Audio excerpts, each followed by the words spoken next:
को 30 सालों तक लूटा, उन्हीं पैसों से अपने लोगों को रोक ले। लालू तेजस्वी को पीके ने क्यों दी चुनौती? जनसुराज पथ यात्रा के सूत्रधार और राजनीतिक रणनीतिकार प्रशांत किशोर ने राजद सुप्रीमो लालू यादव और नेता प्रतिपक्ष तेजस्वी यादव को बड़ी चुनौती दी है। पैसे देकर लोगों को जनसुराज से जोड़ने के आरोप पर प्रशांत किशोर ने राजद नेताओं पर निशाना साधा है। उन्होंने कहा कि जनसुराज सत्ता में तो है नहीं, 30 वर्षों में जिन्होंने बिहार को लूटा है और उनके अंदर बालू और शराब माफिया फल फूल रहे हैं। राजद और तेजस्वी यादव पर तंज कसते हुए उन्होंने कहा कि माफियाओं से पैसा इन लोगों ने लिया है और फिजूल की बयानबाजी कर रहे हैं।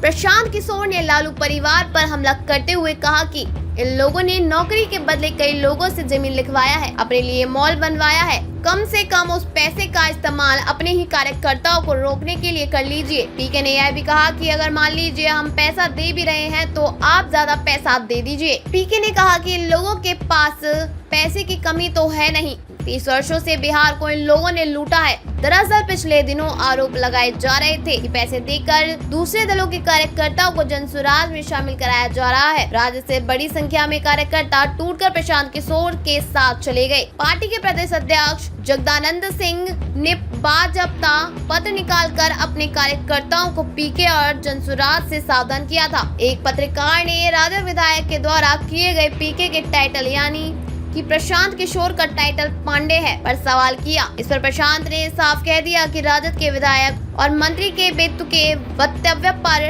अब हम टिप्पणी करने लगे, ये हमारा स्तर नहीं है। आगे उन्होंने बताया कि बिहार में जितने भी राजनीतिक दल हैं उनके आका की कभी भी गाड़ी फंसती है तो वह प्रशांत किशोर से ही सलाह लेने आते हैं। 2015 में लालू जी अपने ही विधायक को कहते थे कि यही हम लोगों को बुद्धि देते हैं, अपने लोगों को बताते थे कि मीडिया में क्या कुछ बोलना है। नाम और जाति पर राजनीति करने वाले लोगों ने बिहार को बर्बाद कर दिया है। किसी को जाति से निकलने नहीं देते हैं और जाति के नाम पर शोषण करते हैं।